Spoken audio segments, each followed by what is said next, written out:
Imagine you join an organization, they create everything using AWS console or maybe using CloudFormation or Ansible. So they want to bring that infrastructure to Terraform. Then how are you going to do that? So that's where we use Terraform import. So for this situation, I'm going to create an EC2 machine. So let's say the map Ubuntu machine I'm going to choose. So these parameters, it doesn't matter, I'm just going to choose random things. So just create an EC2 machine. So you got this machine, so you want to control this machine from Terraform. Then how you going to do? So first I do have this one, so I'm just going to create main.tf file. So let's say resource AWS instance. So if you want to import something, first you need to create the resource block. So the resource block, we are going to import AWS instance, so that's why we need to define AWS instance, and the name you can give anything. Okay, I'm going to say demo. So you just need to create an empty block, you don't need to put anything. Now the command, how you're going to import, you need to put the command terraform import and then resource type AWS instance, in this case dot the resource name demo, and then you need to give that a resource ID. So basically you need something unique, so these IDs basically you're gonna get unique. So just grab that ID and then put that. Okay, we need to run terraform init first, rerun that command. So basically this terraform import brings that to terraform state, so that brings that EC2 machine to this terraform states control. That's what we use in this terraform import. So but it's not going to update your configuration file. Then how you going to do? If you run the command terraform plan again, this one is gonna show you some errors because it says that it needs an AMI, and then you can see AMI, one of AMI launch template must be specified. So it requires these arguments and then instance type as well. So what you can do, either you can go to AWS console and then you can get AMI, or you can check it in this Terraform's state file. So if you scroll down, you can see instance type, maybe you can type instance type. So let's get this and AMI as well, and then you need AMI. So of course you can variabilize it, but for this example sake, I'm not gonna variabilize these things.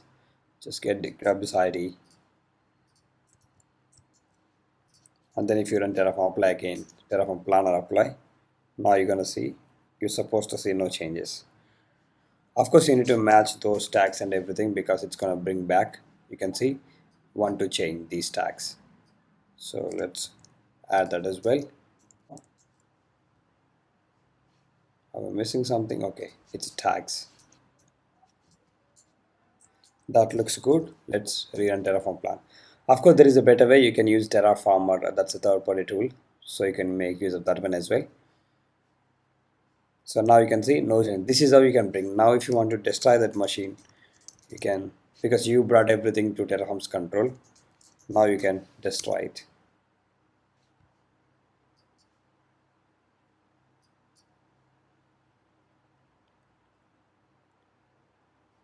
So it's going to destroy that instance if you press yes.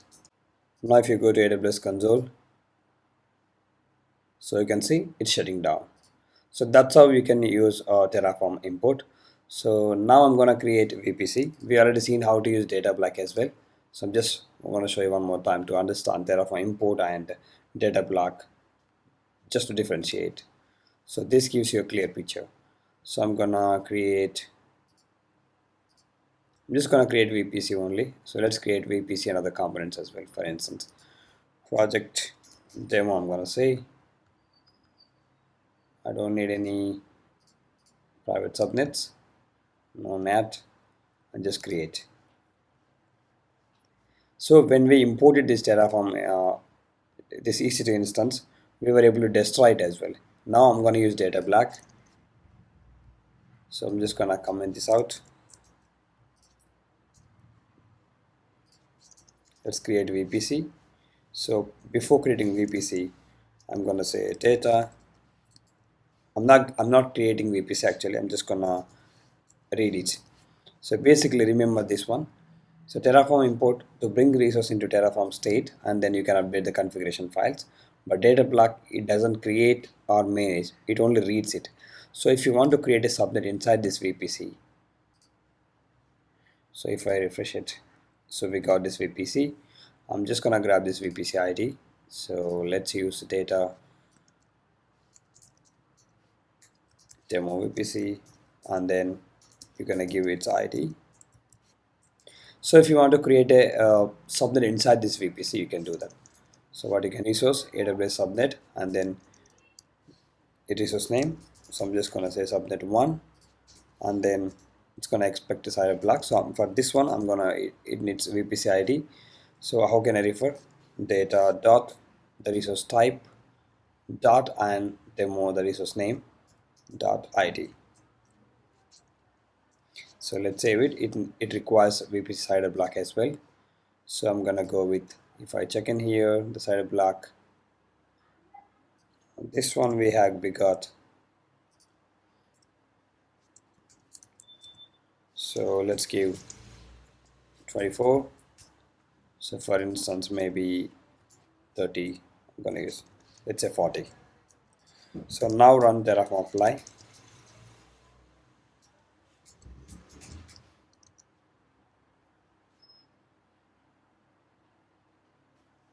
So what we're doing, we already do have an existing VPC in AWS console. So we're just reading it by using a data block, and then we are going to create a subnet inside it. So let's press yes. So if you go over here,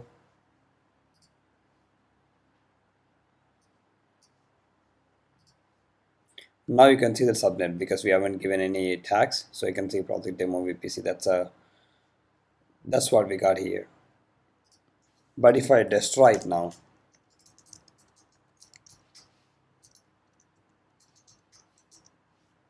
what do you think it's going to do? Is it going to destroy this VPC as well, or just only subnet? So if you guess it only subnet, you're correct. Because we're just reading it using data block, then it's going to destroy only one resource, that's subnet. So if you press yes, now if you refresh it, now you don't see that. So that's been deleted. But if you go to VPC, still you can see that. So remember that when you want to bring something into Terraform's control completely, then you can go with Terraform import. But if you don't want to bring everything to the Terraform's control, just want to read it, then in that case you can use a resource block. So that's the difference. And then how you if something goes wrong while running Terraform commands, how you going to do? How you going to check it? So honestly, we don't use this command a lot, but if sometimes it requires, there is a command to do. Maybe in an interview point of, you need to just understand this one. So if you want to if you want to check logs, what you can do, you need to export it. You can export tf underscore log. So there are 5 values for this one. So you can do warning, trace, info, and then debug, and then one more. You gotta check that. So basically, we don't use this a lot. Terraform log export. If I do, so there are basically debug info, warn, and error. Okay, one more is error. So we don't use this a lot, but just remember this one just so in interview point of view. So what you need to do, you need to run the command export tf log equal. So if you just do info, now if you run the command terraform plan, now you can see all this information about provider. So you're gonna get a lot of information basically when you run terraform apply without these this log one set, then you don't see that. So if you put trace, so it's gonna give you complete info. So it's gonna give you a lot of information. So that's how you can go to this information, then you can troubleshoot it. Even you can export this to a file as well by using export tf underscore log underscore path, and then you need to give a path. So in this case I'm just gonna give it here. So let's say events.txt. So if I rerun Terraform plan, now it's gonna redirect that output to this file. Then you can go through that file and you can check what went wrong. So those are the commands I'm going to cover. So just practice it, then you're going to get this. So just remember that when you run we use Terraform import to bring everything that bring the resource into a Terraform state, and then you need to update that configuration file after that. So for data block, you just want to read something, then you can use, but remember that it doesn't delete anything, it just reads it. And we got these for Terraform logs. That's all for this video. Thank you so much for watching.